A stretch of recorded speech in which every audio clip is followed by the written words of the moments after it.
Tapi kalau masih bisa milih, janganlah. Kalau masih bisa milih lebih baik jangan. Jangan, dari dulu deh.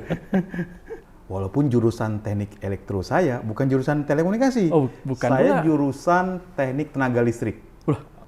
Orang bilang, wah Dinas Kominfo nih parah aja nih, pasti yang pas, cocok. Saya, alhamdulillah silakan saja lah kalau memang pimpinan percaya kan. Saya mau di daerah seluruh pelosok Natuna sinyalnya bagus.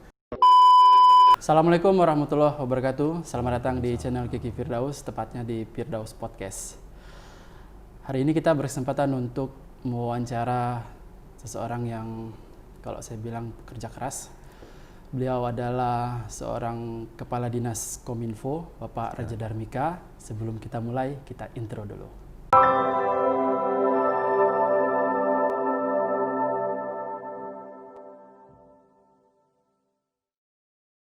Oke, selamat sore ya. Sore Pak Kadis, apa kabar? Selamat sore, Ki. Alhamdulillah baik. Alhamdulillah baik. Yang penting Pak Kadis masih sehat. Di suasana COVID ini kita memang harus banyak-banyak berolahraga, jaga kesehatan ya Pak Kadis ya. Betul. Harus jaga imun kita kan? Jaga imun. Kurang-kurangilah berjumpa dengan orang. Iya. Ya. Kurang-kurang juga perjalanan dinas. Kurang-kurang juga perjalanan dinas. Harus itu. Karena memang berbahaya di luar. Iya. Karena berbahaya. Terakhir kali saya ke pelayan dinas itu juga agak khawatir. Agak khawatir ke Jakarta, tapi karena tugas utama yang harus ketemu maka kita harus keluar kan. Tapi kalau masih bisa milih, janganlah. Kalau masih bisa milih lebih baik jangan. Jangan, dari dulu deh. Oke, Pak Kadis, tema kita tuh hari ini adalah internet lancar, promosi gencar, tapi tantangannya juga besar. Oi. Mantap ya. Ya. Internet lancar, promosi gencar, tantangan juga besar. Iya. Di podcast saya nih bukan podcast di podcast ini tuh sebenarnya kita akan ngobrol, tapi kalau bahasa kampung kita kan cahwel.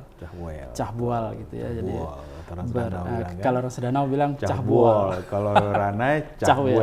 Oke, cahwel. Jadi seputar tentang keseharian Pak Kadis menjadi kepala dinas Kominfo, karena memang Kominfo inilah salah satu dinas yang memang betul-betul sasarannya sampai ke masyarakat, karena memang salah satunya adalah internet, kan itu yang dipakai oleh masyarakat pada saat ini gitu kan. Nah,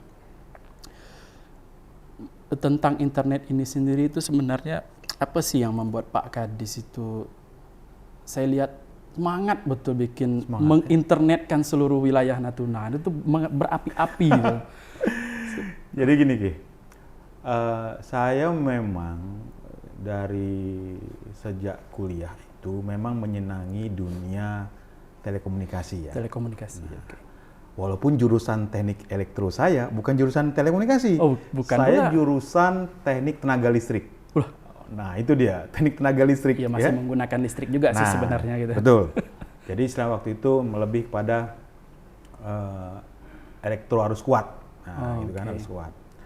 Tapi hobi saya komputer. Nah gitu. Situ larinya berarti. Nah situlah larinya. Jadi punya pengalaman sama waktu kuliah itu juga bertemu sama kawan-kawan yang hobi komputer, bikin grup komputer network research group, ya kan. Kemudian berjumpa juga sama kawan-kawan yang hobi telekomunikasi, bagaimana telekomunikasi itu bisa memperlancar lah kan, seperti itu, memperlancar pertukaran data dan segala macam. Jadi hobi itu kebawa dari kuliah.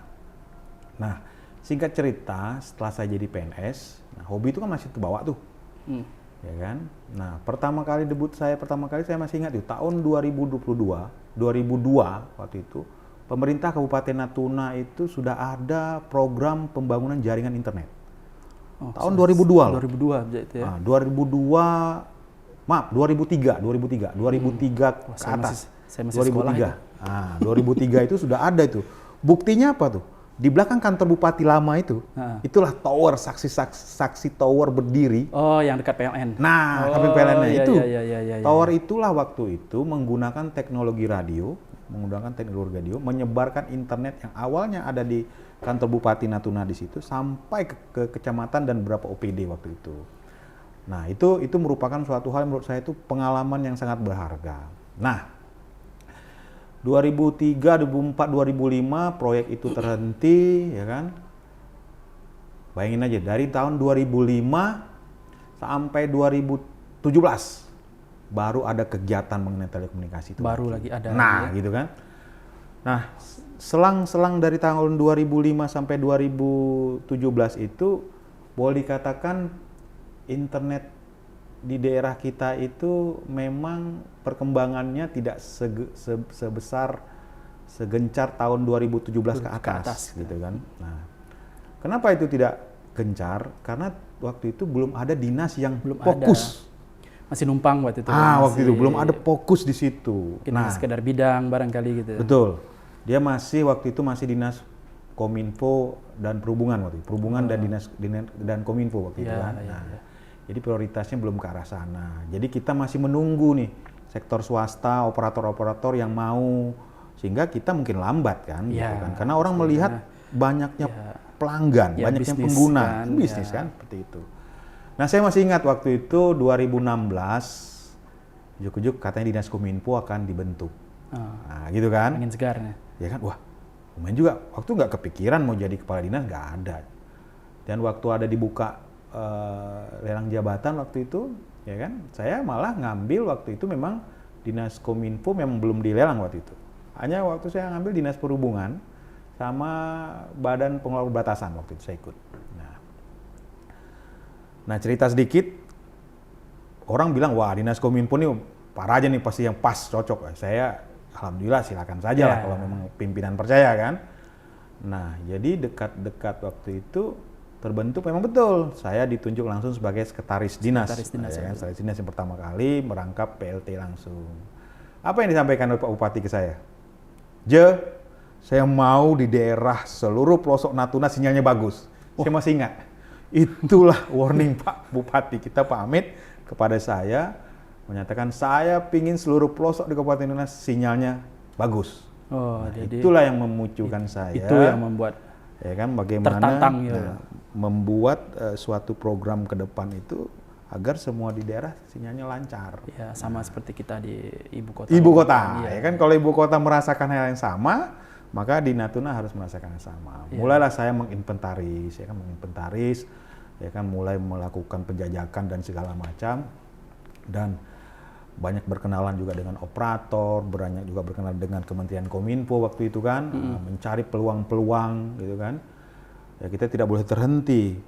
Dan saya masih ingat juga di beberapa event pertemuan dengan Kementerian Kominfo dan operator, memang kita harus tidak bisa biasa saja, Ki. Iya. Harus luar biasa. Harus luar biasa. Jadi kalau perlu di situ kita berteriak, kenapa daerah lain bisa dapat seperti itu? Iya.